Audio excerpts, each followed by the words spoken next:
We call the meeting to order, Council. This is a regularly called and scheduled Greer City Council meeting called to order this evening, October 13th, 2020.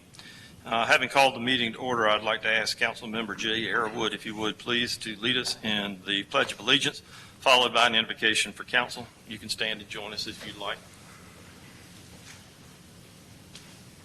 I pledge allegiance to the flag of the United States of America, and to the republic for which it stands, one nation, under God, indivisible, with liberty and justice for all. Let us pray. Dear Heavenly Father, I thank you for giving us this sunshine. I thank you for the rains that you've sent, and I thank you that you are in control. I thank you for this council, and Lord, you know that no one sitting at these tables is worthy of any blessings that you bestow on us. And I thank you that you are gracious and you do bestow blessings on us, you bestow blessings on our city. Pray as we serve your city, that you can give us the wisdom and the guidance that we all need to make decisions that are best for your city. Go with us through the rest of this meeting. Forgive us of our sins. In Jesus' holy name I pray.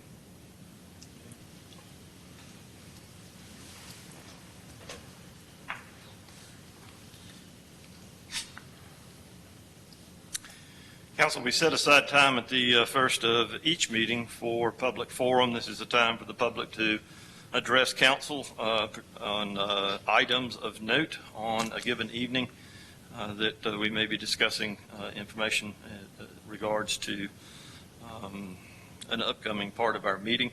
This evening we have Jane Kaiser, who is joining us in regards to an agenda item this evening.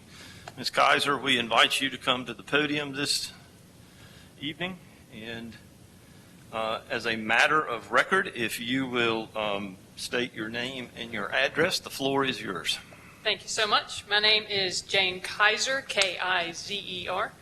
I live at 4 Casa Loma Drive in Taylors, so I'm not actually a Greer resident, but I'm right next to the agenda item. So I would like to speak in reference to ordinance number 50-2020, and that is an annexation of property.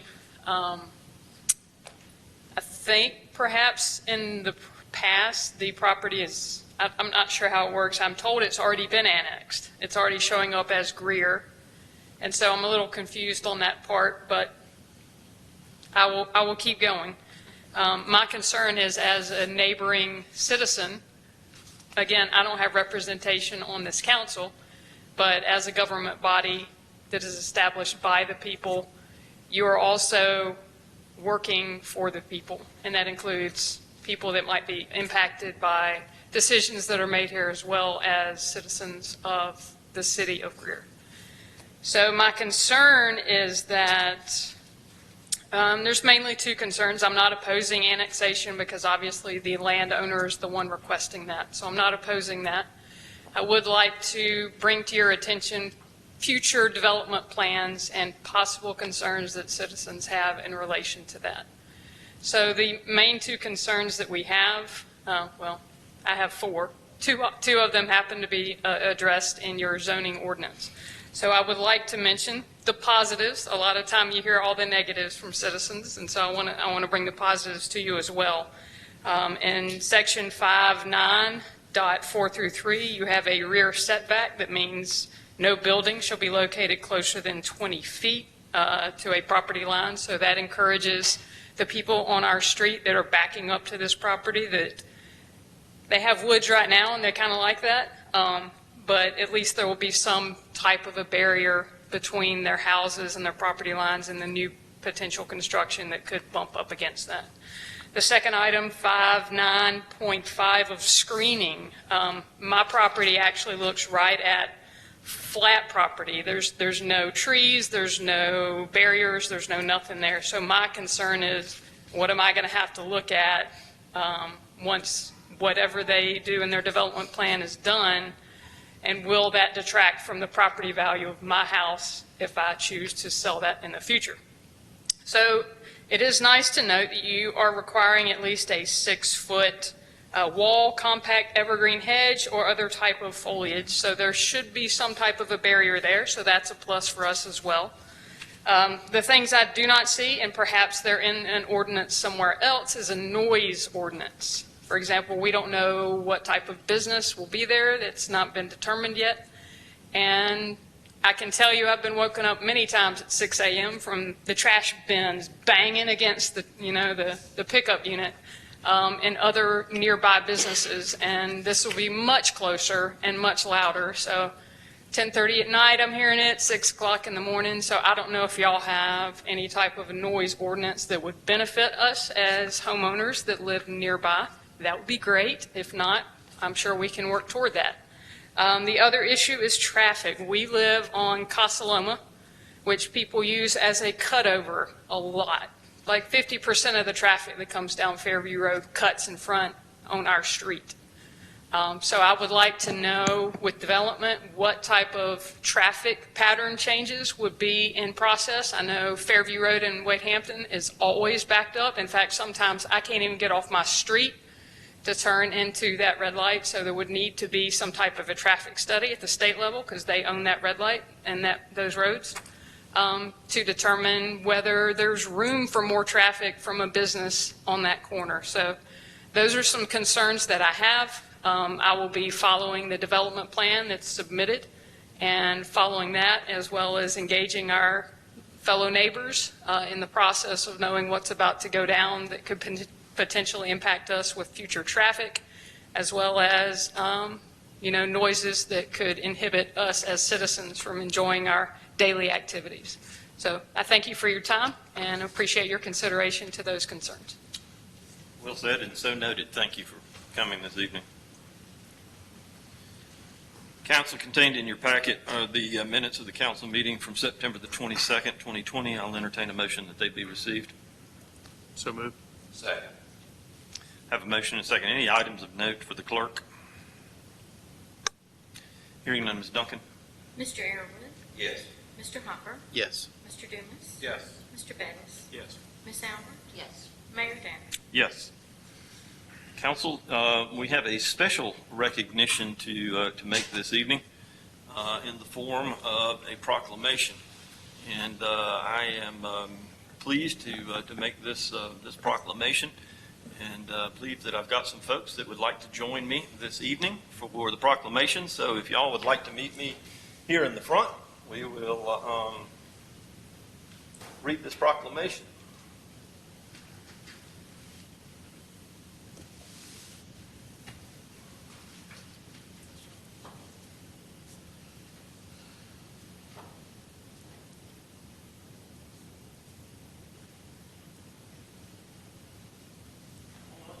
Oh, you want to come there?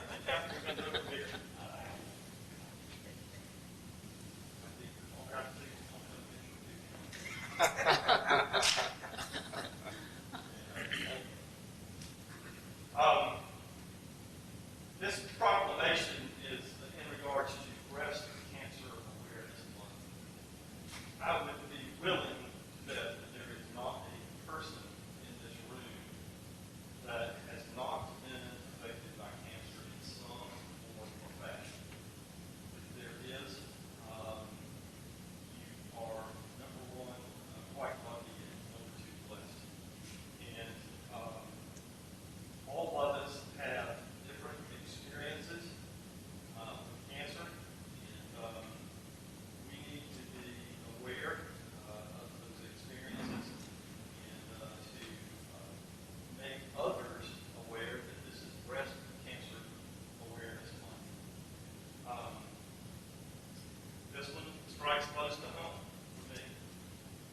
I lost my mother at an age that was way too young for breast cancer, and so that is certain to my family, my three sisters, and others as well too. And so tonight, I'd like to offer a proclamation that reads, Breast Cancer Awareness Month. And whereas during Breast Cancer Awareness Month, we honor the incredible fortitude breast cancer survivors and offer our heartfelt support and prayers to those currently battling this disease. As one nation, we remember the precious lives lost to breast cancer and the families forever changed as a result. This month, we devote ourselves to fighting to eradicate breast cancer, working with conviction and compassion to develop treatments and find a cure. This year, an estimated 276,000 Americans will be diagnosed with breast cancer, and more than 42,000 will die from this terrible disease. Thankfully, through early detection and improved treatments today, there is a 90% 5-year survival rate for women diagnosed with breast cancer. Increased awareness, especially of family history and other common risk factors, preventative care, and regular screenings, including mammograms, can help save lives through early diagnosis and prompt treatment. Now, therefore, we celebrate the incredible resilience of breast cancer survivors and remember those lost to this disease. We also pray for comfort and strength for those currently battling breast cancer. Together, united by compassion and resolve, we will continue in our effort to find new treatments, medications, and a cure to eradicate this disease from our nation. And I'd like to present that to you. And if you want to say anything this evening, then lift up.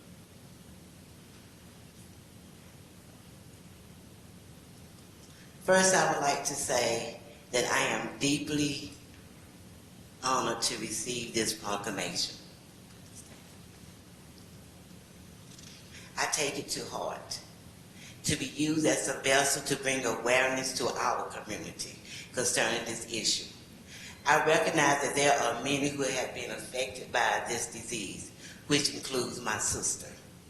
My sister has survived, and presently I have a close friend who is in the battle now. It is hard to say how these individuals feel, but I have been a witness to their courage as they go through the battle. I have seen their smiles and their bravery in spite of it. I hope this day will be recognized as Breast Cancer Awareness Day in the city of Greer. I eagerly look forward to continue to work with you all. And before I leave, I have a scripture that I would like to read, and it comes from Isaiah 53:5. But he was wounded for our transgressions. He was bruised for our iniquities. The chastisement of our peace was upon him, and with his stripes we are healed. Thank all of you. Appreciate you.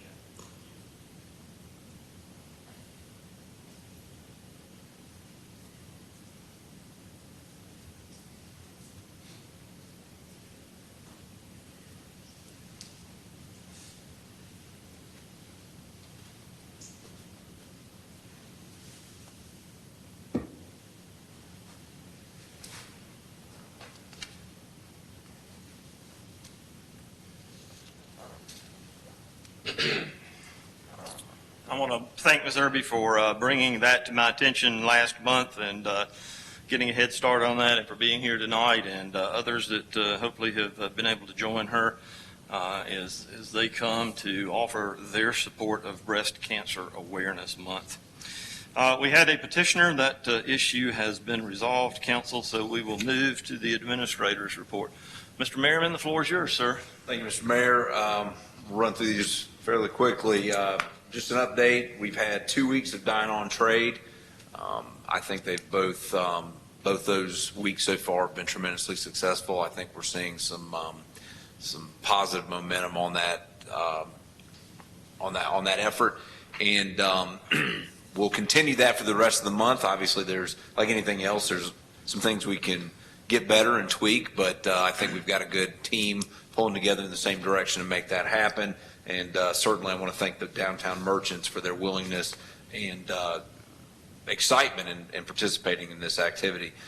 Next Tuesday, this coming Tuesday, or a week from today, the Greenville County Redevelopment Authority is going to be at the Cannon Center to present some conceptual plans for some workforce housing development with home ownership opportunities in the Sunnyside community, and would like some community input. So that is next Tuesday night at the Cannon Center at 6:30. A reminder, your department heads, your leadership team will be local this Friday, but we will be at a retreat.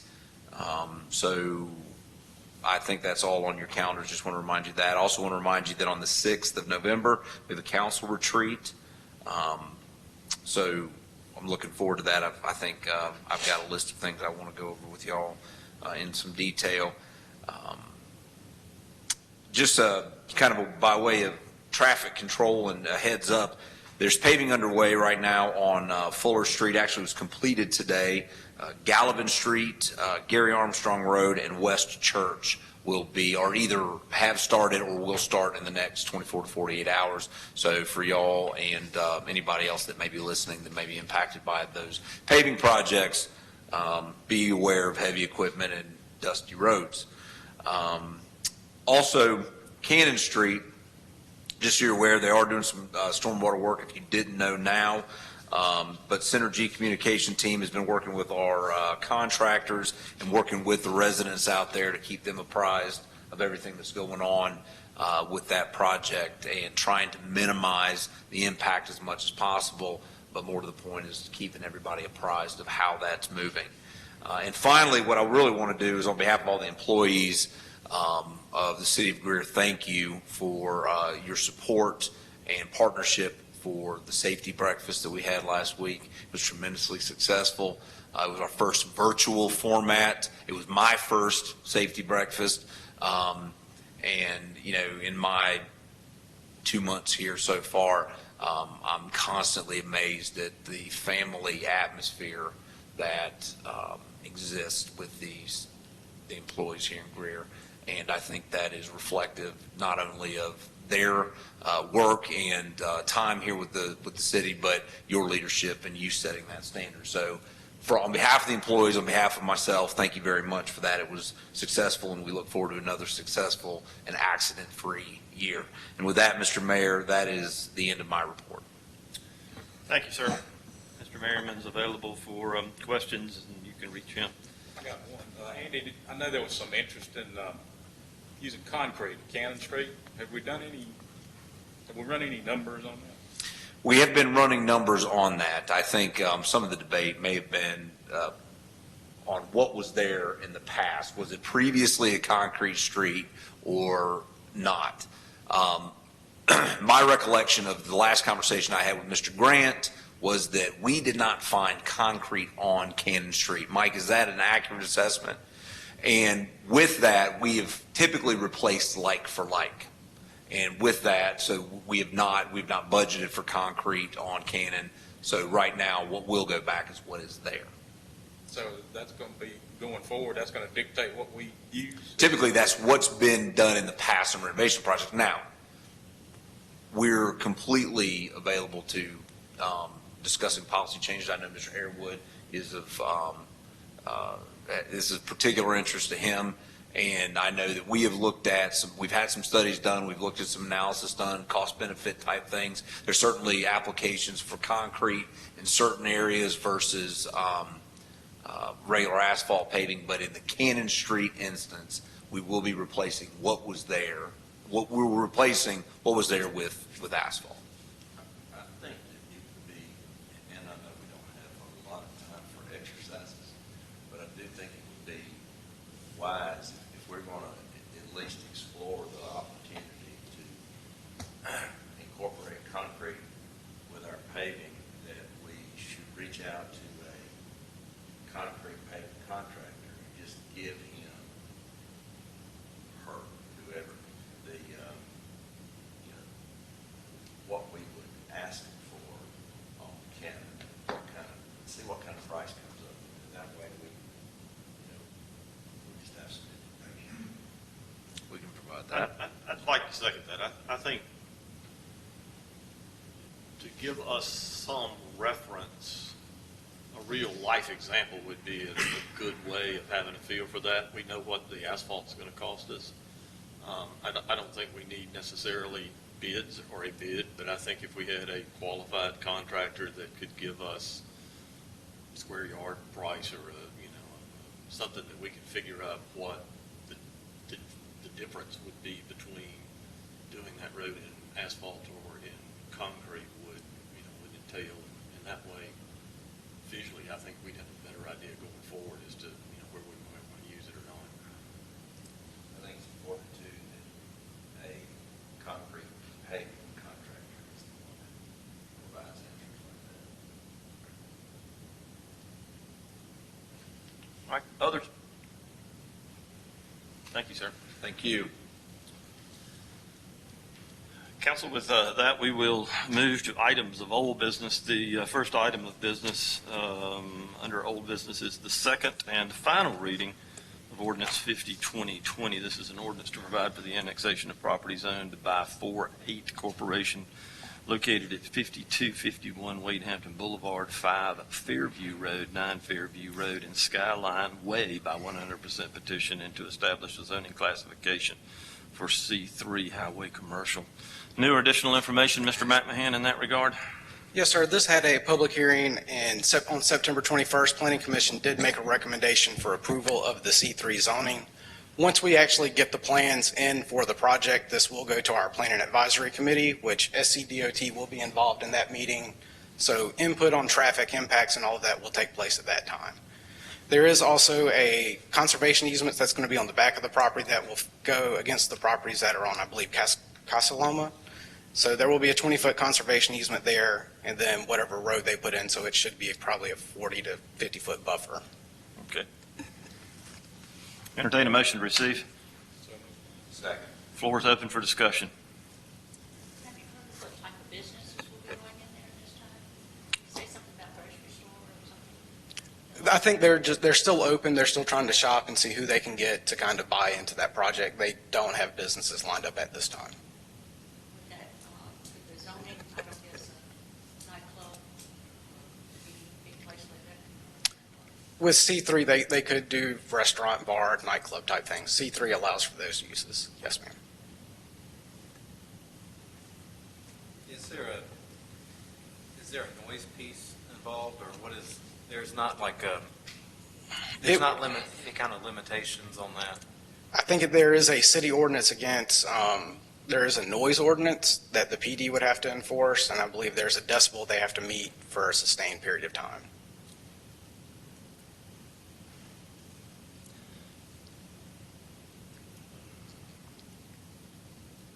But having the screen and the barrier, it sounds like this is kind of going with that, that conservation, it's not an easement, what did you call it? It is going to be a conservation easement. They won't be able to develop anything in that site. We do in our ordinance require, even though it's in the county, it's residential property, so they will have to do some type of screening along there. And I believe the developer is open to potentially doing a little bit more. I mean, that's a conversation we can have during our Planning Advisory Committee meeting.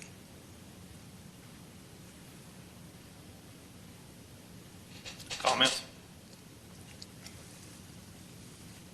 Observations? Ms. Duncan? Mr. Airwood, Yes. Mr. Hopper, Yes. Mr. Dumas, Yes. Mr. Bettis, Yes. Ms. Albert, Mayor Danner. Yes. Mr. Merriman, the first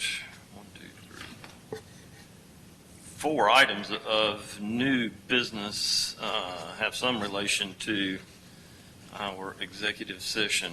Am I to hold these matters over until after executive session? Mr. Mayor, I don't know that that's necessary. If you feel that it is, then I'll certainly be prepared to discuss these matters in executive session, but at this time, I think we're good to go.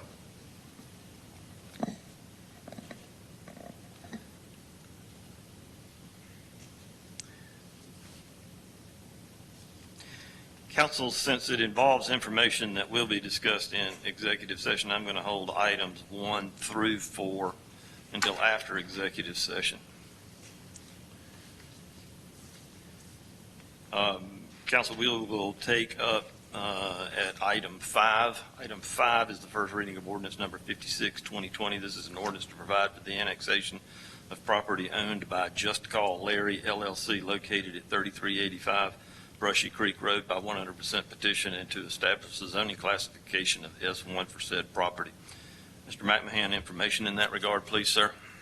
Yes, sir. As you stated, this property is located along Brushy Creek Road. The developer is requesting to zone this property to S1. This will go to Planning Commission on October 19th for the public hearing. There are currently 2 businesses on this site. They will continue to operate. It is S1 in the county right now, so their main reason for coming into the city is they need sewer connection, so that's kind of the driving force behind this one. It does kind of clean up Brushy Creek on that side. It gives us that last piece that was out of the city, so it does give us that fill in there. That's all the information I have, but I'd be happy to answer any questions you may have. By show of hand, is the owner of the property a representative of the owner of the property with us this evening? Would you like to address council, sir? Did you say there's a representative just called Larry? Yes, sir. Yes, sir. Well, I'm Larry. If you want to come to the podium, that'd be great. If you want to address council, that'd be fine. Thank you. I appreciate this opportunity. As I understand, this little piece on the map here is the only one that isn't the city of Greer all around me, so I'm late to the meeting, but I need your help. Sometimes God has a strange way of making his will known, and it rained so much this spring that our septic just won't handle it. And I went to the church, and so we've worked out with them to extend the sewer over to us, and we're asking you to let us in the city, and then we'll hook up after that point. If you have a question or two, I'll be glad to answer them, but We appreciate you being with us this evening. Any questions, council? Thank you, sir. We appreciate your time. if you excuse me, I'm going to be gone and go home because I can't see after dark. I'm celebrating the spirit of 76, no matter what I look like. So thank you. I appreciate your help. Thank you, sir. Thank you.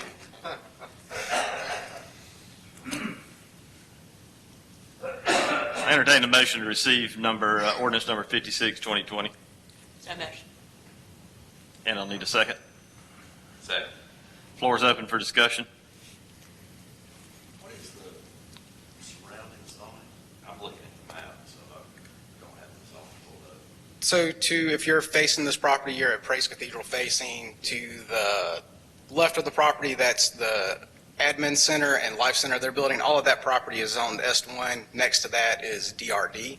That's the Eco Ridge Townhome Community. And as you get to Buncombe, it's C2 on the other side of the property. And there's nothing on the corner at this point. Nothing at this time.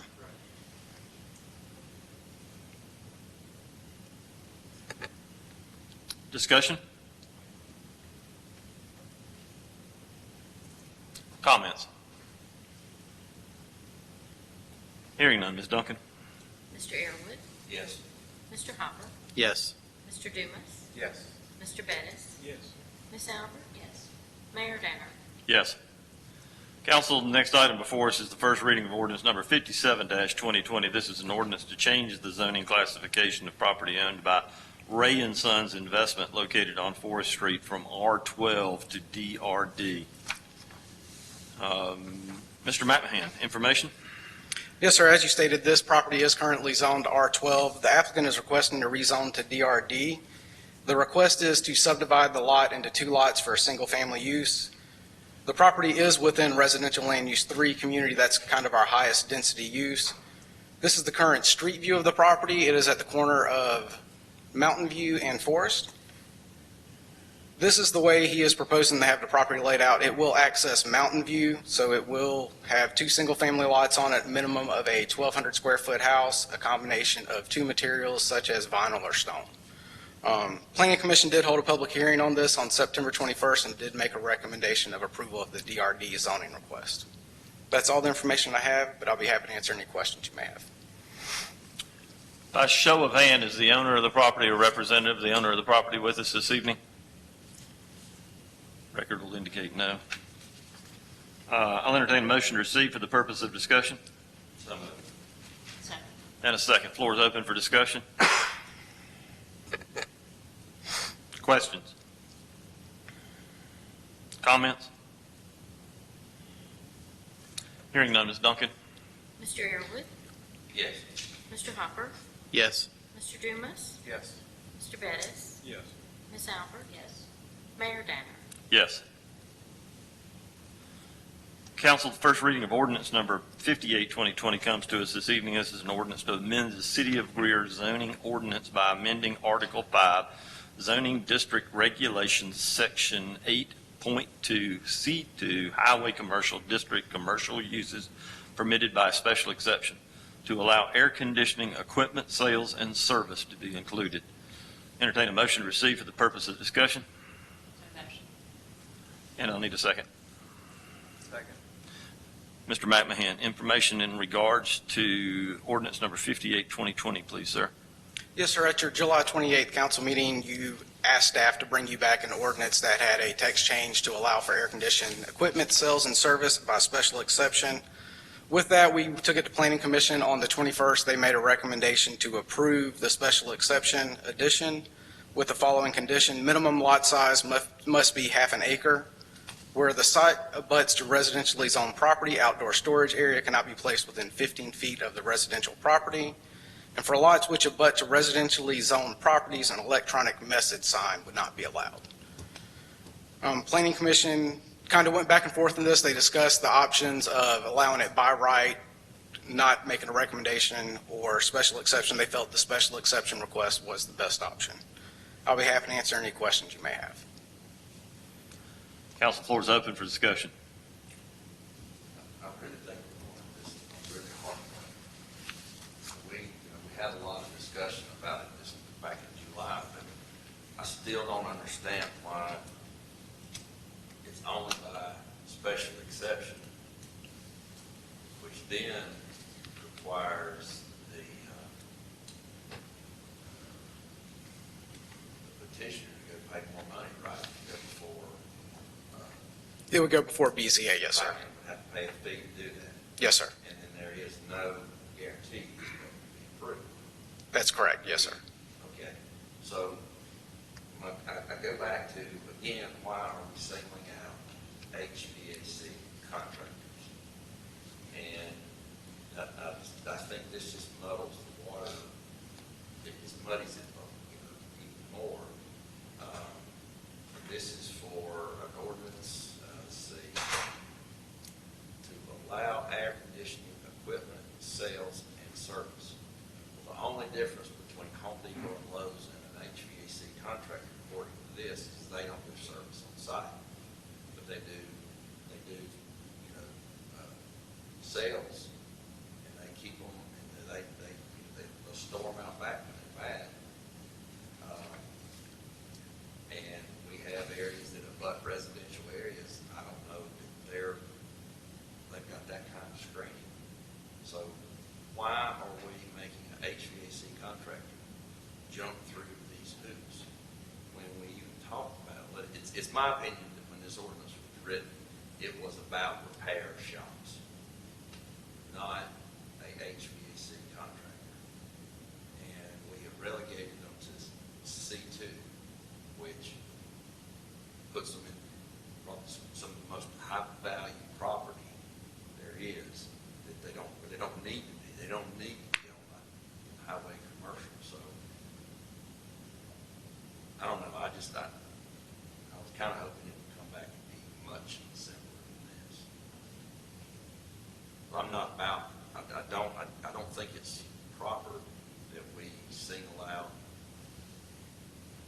anyone or any business that's in a certain industry, say construction industry. We already have zoning ordinances that say you've got to do screening and you've got to have, the whole 9 yards, and this is just kind of overkill. It's just, I don't understand that. This is not what I thought that it would come back as.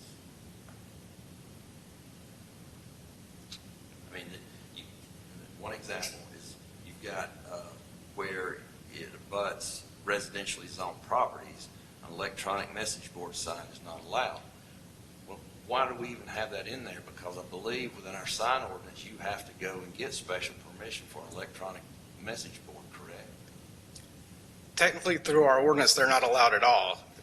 In a previous time, previous staff has allowed those, so Well, that is I know kind the of, previous staff has also required them to come and get approval. I know there's churches that had to go get approval. There's other places that had to get those electronic message boards, that approval. And so, at some point, we're going to adjust that sign ordinance, and it's going to include electronic message boards, but now we've got it stuck way in here that we're going to have to deal with. So, I don't know. I don't think this helps anyone. It's kind of back where it was, because if it was C3 to begin with, and the Planning Commission said no, well, his option then was to turn around and go to ask for relief from council. Is that right? Or would it be? the property, since Planning Commission recommended denial of the zoning, it would require council to overturn Planning Commission. So he would have to come to council for relief, correct? Yes, sir. Which is kind of the same here, except he's kind of cutting out the council. Go to BZA. But that was for an individual piece of property that he was trying to rezone from C2 to C3. I got it. And he didn't have any other opportunity or any other way to try to zone it because it was not allowed. So the reason he asked for C3 is because that's where it's allowed. And all he was doing was taking an existing, all those old commercial site and trying to redevelop it. So I, for one, I just think this is just making it a lot more complicated.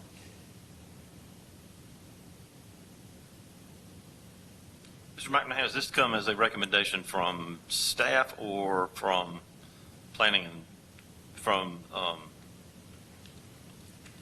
Planning Commission? This is a recommendation from Planning Commission. Staff did not make a recommendation to Planning Commission because we were directed by council to make this request of the text change. The direction we got was to make it just for air conditioned sales, equipment, and service. That's the way staff was directed by administration at that time, was just for this one individual use.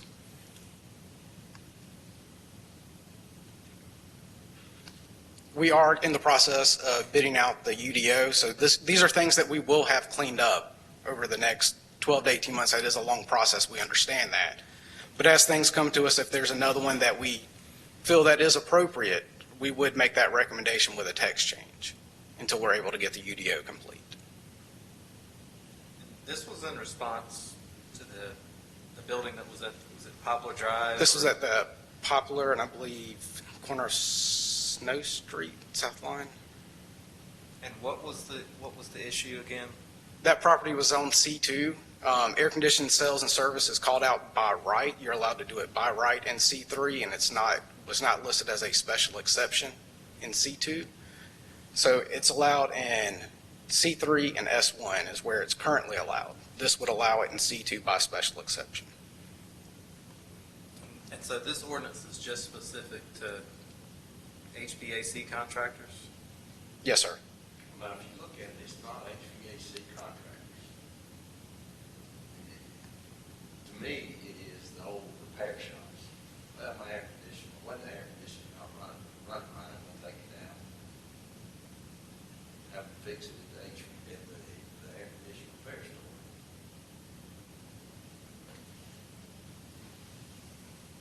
And so right now, every other air conditioning repair store in the city is in C3 or S1? C3 or S1, yes, sir.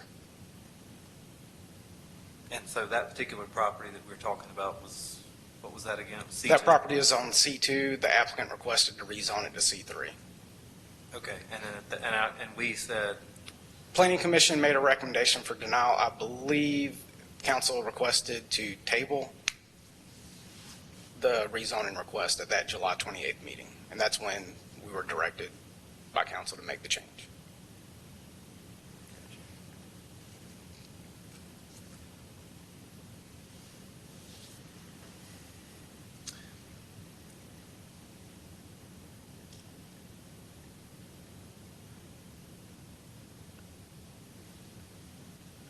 Jay, I think, Mr. Airwood, I think maybe, or possibly,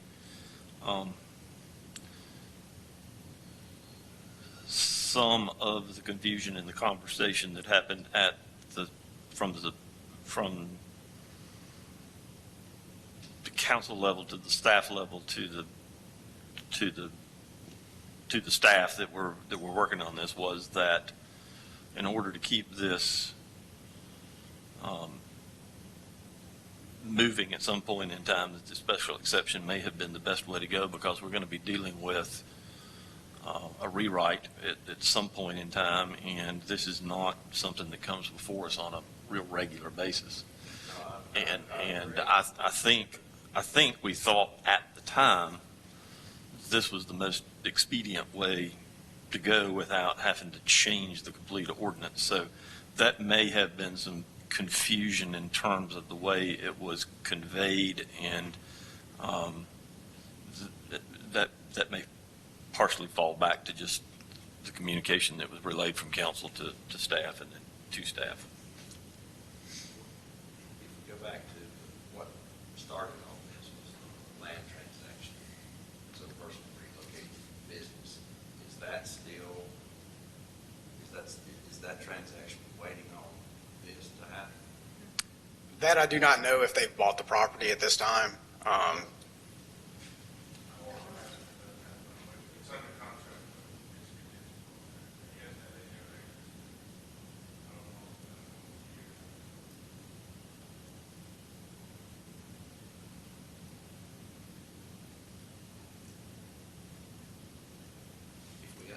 understand the need to try to get something out of there because we want to rewrite all this, but just because we've got an old ordinance on the books now and the person gets kind of caught up in all the, I will be behind the ordinance, updating our ordinances, then he's going to have to pay more money to go ask for permission again.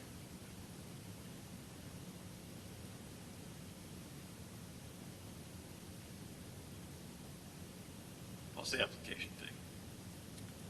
With the technology fee, it's $309.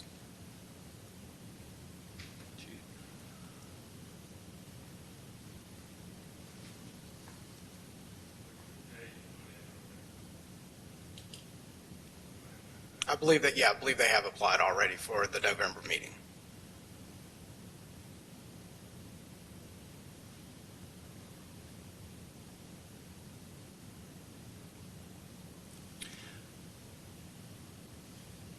I would suggest then, at the point that we're at, and to continue to allow this to move forward,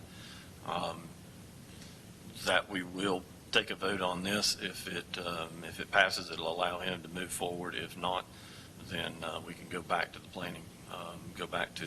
planning commission and or to staff for a rewrite on the amendment. While it may not be the way we intended it to be at this point in time, hopefully we've got time to get this corrected before the next one comes along.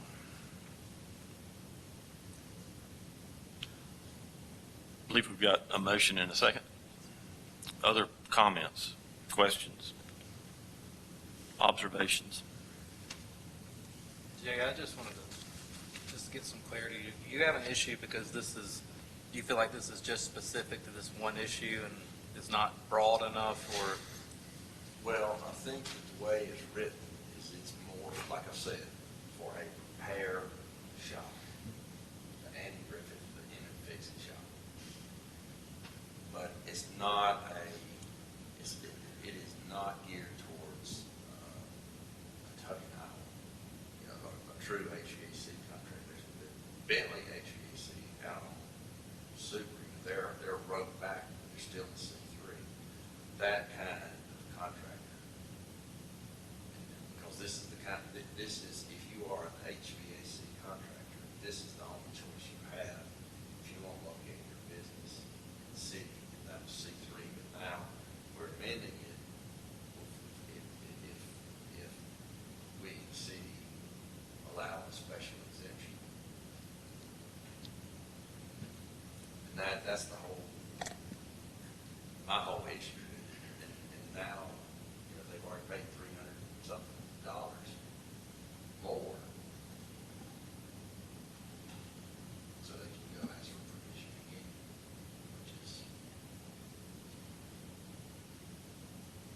understand trying to protect the surrounding areas, but we just approved first reading on annexation on some buildings that's been there forever. It's S1. And HVAC contractor can go there, but also cell tower, adult nightclub, any kind of adult-oriented business. That's only allowed in I-1, sir. It's S1 and I believe. It's just, I assure you, it's just I-1. It's I-1 by right. I want on sexually oriented businesses, yeah. But how about cell tower? Cell towers, yes. Cell towers are also allowed in C3. Mr. Mayor, may I ask a question, Mr. Airwood? Sir? From a clarification standpoint, to help me, is your concern that we shouldn't be having this discussion in the first place because it should have been allowed by right anyway in both C2 and C3? Or at least C2? Yes, at least, because other contractors in the construction field are not singled out and relegated to C3. So that's what that's what I understand. So we shouldn't be having this conversation because they are, of all the trades, the one that's being singled out, and they shouldn't. Okay. I believe, I don't know about a plumbing contractor or. Plumbing contractor also would fall under C3. Plumbing would fall under C3. Okay. It would fall C3 S1 for both of those. Typically, your services like that would fall C3 or S1.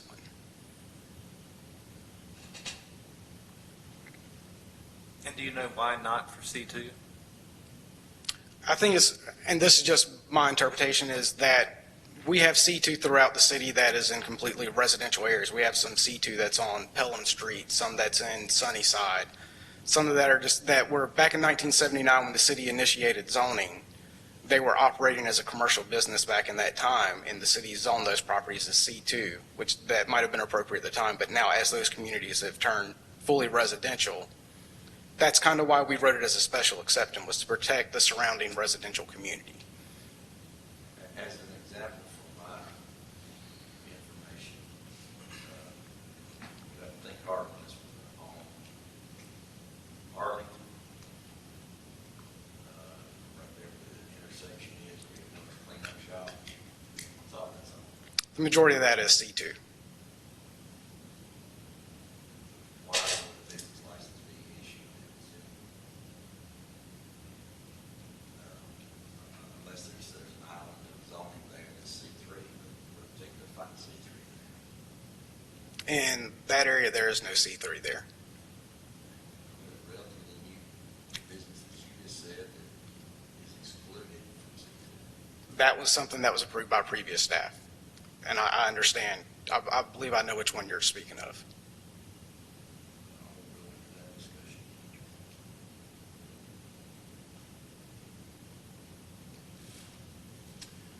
Ms. Duncan? Mr. Airwood, To give this business owner an avenue for closure and move on, I'm going to vote yes. Mr. Hopper, Yes. Mr. Dumas, Yes. Mr. Bettis, Yes. Ms. Albert. Yes. Mayor Danner. Yes. Mr. McMahon, we will resume with item one. As soon as we finish executive session, I'll entertain a motion that we adjourn to executive session. So moved. I got to make a motion. Motion, man. All right, Mr. Mayor, I'd like to make a motion that we enter into executive session to discuss an economic development matter pertaining to Project Apollo as allowed by state statute, section 30-470A5. Comes to the motion. Do I hear a second? Second. Second. Ms. Duncan? Mr. Airwood, Yes. Mr. Hopper, Yes. Mr. Dumas, Yes. Mr. Bettis, Yes. Ms. Albert. Yes. Mayor Danner. Yes. Council, we stand in executive session. Council, let's resume new business, starting with item one. This is the first reading of ordinance number 52-2020. This is an ordinance to provide for the annexation of a portion of two properties owned by Becknell Industrial LLC located on Old Jones Road by 100% petition and to establish a zoning classification of I-1 for said property. Mr. McMahon, update in that regard, please, sir. Yes, sir, thank you. I just wanted to make you all aware that ordinance 52, 53, 54, and 55 are all related to the same project. This is an aerial view of the property. Ordinance 52 is related to these two small pieces right here. It's just kind of cleaning up this area. One is .19 and the other is .26 acres. The request is to annex those, rezone, or zone them to I-1 for a future industrial development. This will go to Planning Commission on October 19th for a public hearing, and I'll be happy to answer any questions you may have. By show of hand, is the owner of the property or representative of the owner of the property with us this evening? Would you like to address council or not? Okay, floor is yours.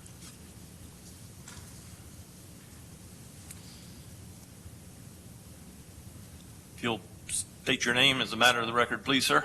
Good evening. My name is Joel Repisak with Becknell Industrial. This is the third time I've stood up before you all for this same chunk of land we're slowly amassing. Becknell, I'm sure you all remember, we're an industrial real estate developer. We function in 33 states now. We've got about 180 similar type buildings. A dozen here in the Greenville-Spartanburg area alone. And we're a developer and longtime leaseholder, so you'll be dealing with myself during the construction process and well afterwards. And Dan Esteban behind me here, he's with Stantec. He's our local civil engineer who will kind of guide me through the permitting and design process. Thank you, sir. Sir. Appreciate it. Council, I'll entertain a motion to receive for the purpose of discussion. Have a motion and a second. Floor is open for discussion. Questions? Comments? Hearing none. Ms. Duncan? Mr. Aaronwood, Yes. Mr. Hopper, Yes. Mr. Dumas, Yes. Mr. Bettis, Yes. Ms. Albert, Mayor Danner. Yes. Council, first reading of ordinance number 53-2020. This is an ordinance to provide for the annexation of property owned by Mary Hendricks located at 888 DeYoung Road by 100% petition and to establish a zoning classification for I-1 for said property. As mentioned by Mr. McMahon, this is part of several parcels that all are adjacent here. Mr. McMahon, any additional or new information that you can give us in that regard, sir? No, sir, just this will go to Planning Commission on the 29th, and it is this parcel right here. It's roughly 21 acres. I'll entertain a motion to receive. And a second. Second. Floor is open for discussion. Questions?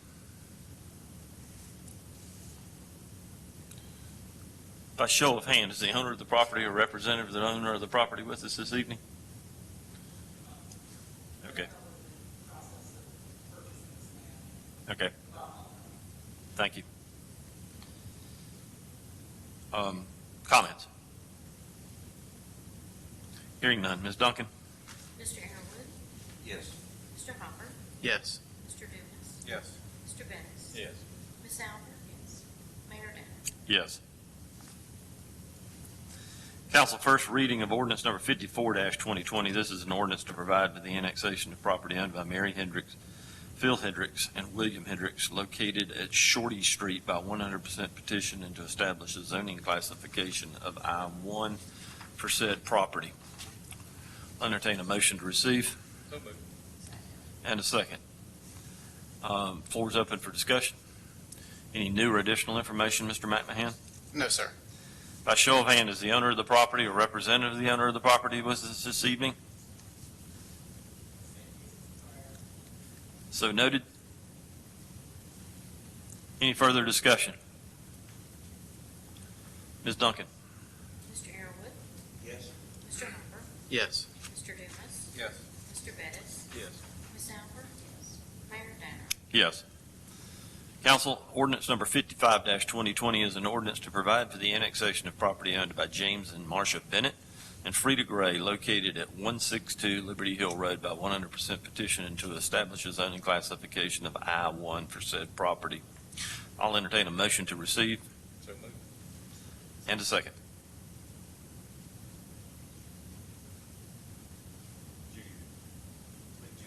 Oh, I'm sorry, I didn't hear you. By show of hand, is the owner of the property a representative of the owner of the property with us this evening? What a surprise. Thank you. Thank you, sir. Mr. McMahon, any new or additional information in this regard? No, sir. Questions? Comments? Discussion? Hearing none. Ms. Duncan? Mr. Airwood, Yes. Mr. Hopper, Yes. Mr. Dumas, Yes. Mr. Bettis, Yes. Ms. Albert, yes, Mayor Danner. Yes. Council, that's all our stated business this evening.